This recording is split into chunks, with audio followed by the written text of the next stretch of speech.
Hello, good to be back with you.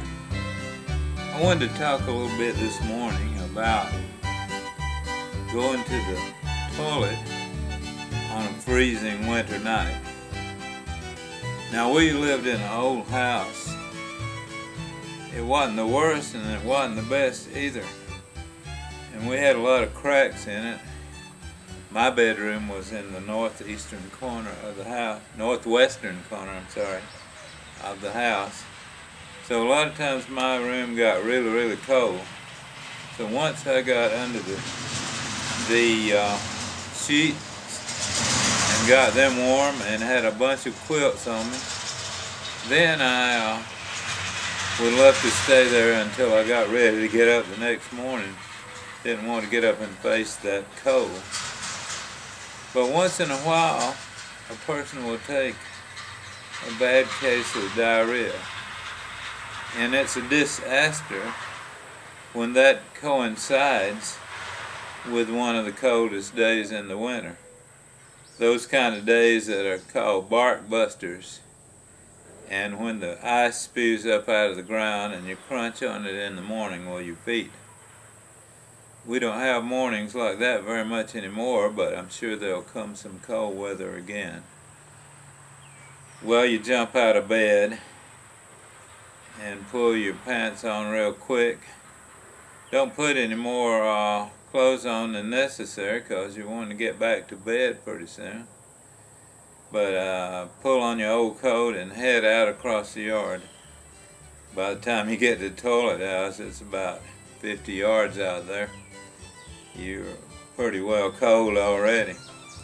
And then you get set down on the hole, the two-holer, you know. And once in a while the wind would shift around and blow up through the hole. That really gets pretty tough. But then you get it over with and you snuggle back in bed, get back to the house as soon as possible, and then by the time you get warm and settled in, it hits you again. So you gotta do the process all over again. That's one of the bad things.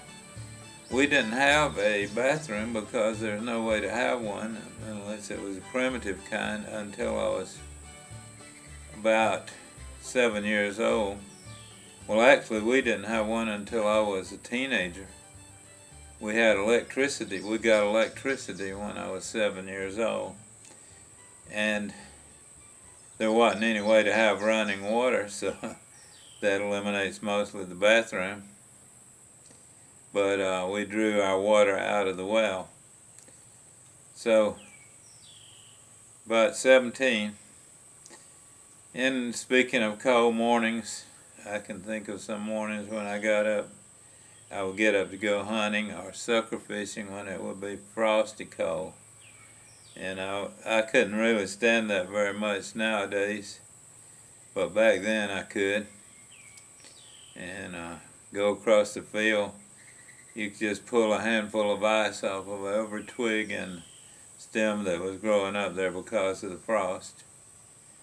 But these were the good old days, and if you like these, let me know. And I'll make some more. I hope this one will be good for you. So, for right now, I'll close and see you later.